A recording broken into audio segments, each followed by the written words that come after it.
देखिए ये बात हम आपको पहले ही बता चुके हैं कि यदि भारत की इलेक्ट्रॉनिक इंडस्ट्री को एक नई दिशा में आगे बढ़ाना है तो यहाँ पर टाटा, रिलायंस जैसी बड़ी कंपनियों का पार्टिसिपेशन हमें इस इंडस्ट्री में आगे बढ़ा सकता है। जहाँ पिछले 1 से 1.5 सालों में हमने नोटिस किया है कि भारत की इलेक्ट्रॉनिक इंडस्ट्री में टाटा, रिलायंस जैसे बड़े प्लेयर्स ने ज्यादा पार्टिसिपेट किया है और अब इन कंपनियों ने अपने मूवमेंट को और तेज कर दिया है और इलेक्ट्रॉनिक इंडस्ट्री में बड़ी इन्वेस्टमेंट की तैयारी शुरू की जा रही है। और यदि आज की बड़ी खबर की बात की जाए तो टाटा साल 2023 के अंदर ही अपनी एक बड़ी इलेक्ट्रॉनिक फैसिलिटी को फाइनलाइज करने वाली है। पूरी डेवलपमेंट क्या है इस वीडियो में समझते हैं। बस हमें सपोर्ट करने के लिए इस वीडियो को लाइक और चैनल को सब्सक्राइब जरूर कीजिएगा। दोस्तों ये खबरें तब से ही सामने निकल के आनी शुरू हो चुकी थी जब टाटा ग्रुप ने ताइवान की कंपनी वेस्टर्न को अक्वायर कर लिया था। हालांकि टाटा ग्रुप की तरफ से वेस्टर्न की इंडिया यूनिट को पूरी तरीके से अक्वायर किया जा चुका है, जहां पर अब टाटा भारत की पहली कंपनी बन चुकी है जो आईफोन्स को बनाने का काम करेगी। और इसी से क्लियर किया जा चुका था कि भारत के अंदर अब टाटा इलेक्ट्रॉनिक इंडस्ट्री में बहुत ज्यादा इंटरेस्ट ले रही है। तभी तो पिछले 1.5 सालों के अंदर टाटा ने कई बड़ी अनाउंसमेंट कर रखी है। सबसे पहली अनाउंसमेंट टाटा ग्रुप का कहना है कि वो करीब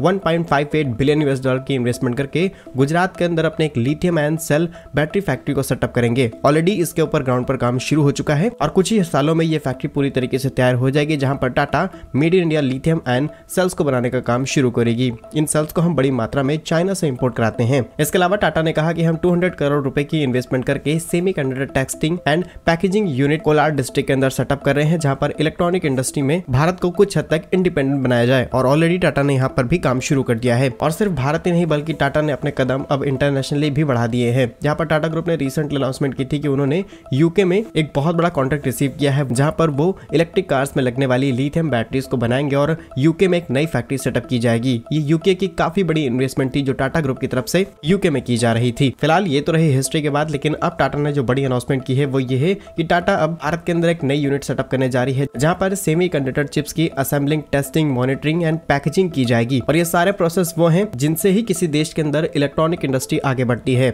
और एग्जांपल की बात की जाए तो ताइवान या फिर जापान जैसे देशों ने पहले से ही चिप असेंबलिंग, टेस्टिंग, मॉनिटरिंग और इन सब के प्रोसेस को शुरू किया। उसके बाद उन देशों ने मैन्युफैक्चरिंग इंडस्ट्री में बड़ा कदम रखा था और अभी भारत भी अपनी इनिशियल स्टेज पे है, इसलिए सबसे पहले इन कामों का होना जरूरी है जिससे हम अपनी इलेक्ट्रॉनिक इंडस्ट्री को आगे बढ़ा सकें। टाटा ग्रुप का कहना है कि वो तेलंगाना, तमिलनाडु और कर्नाटका के अंदर अलग अलग गवर्नमेंट से बातचीत कर रहे हैं ताकि उन्हें एक बहुत ही इंपॉर्टेंट लोकेशन मिल जाए जहां पर वो इस प्लांट को सेटअप कर सके। आपको बता दें एक इंपॉर्टेंट लोकेशन को होना जरूरी इसलिए है क्योंकि सेमीकंडक्टर प्लांट्स के अंदर बहुत ही सेंसिटिव प्रोजेक्ट पर काम किया जाता है। वहां पर नॉइस नहीं पहुंचनी चाहिए, वेदर कंडीशन बहुत ही ज्यादा फ्लक्चुएट ना हो, वाटर सप्लाई बहुत इजीली हो जाए, इलेक्ट्रिसिटी कट ना हो और नॉइस वहां ना पहुंचे। बहुत सारी चीजों का ध्यान रखना होता है, इसलिए अलग अलग स्टेट गवर्नमेंट्स के साथ में टाटा ग्रुप बातचीत करना शुरू कर चुके हैं। वहीं भारत सरकार की इलेक्ट्रॉनिक स्कीम भी 76,000 करोड़ रुपए की है, जिसमें टाटा ग्रुप आगे चल के पार्टिसिपेट भी कर सकती है। इसके अलावा PLI स्कीम और मेक इन इंडिया मिशन ने भारत के अंदर इलेक्ट्रॉनिक इंडस्ट्री को एक नई दिशा देने का काम किया है। यदि आप हमें यहाँ तक सुन चुके हैं तो कमेंट बॉक्स में टाटा जरूर लिखिएगा। भारत के ऐसे ही यूजफुल एंड इन्फॉर्मेटिव वीडियोस पाने के लिए हमारे YouTube चैनल को सब्सक्राइब जरूर कर लीजिए। मिलेंगे हम आपको एक नई और इंटरेस्टिंग वीडियो में, तब तक के लिए वंदे मातरम, भारत माता की जय।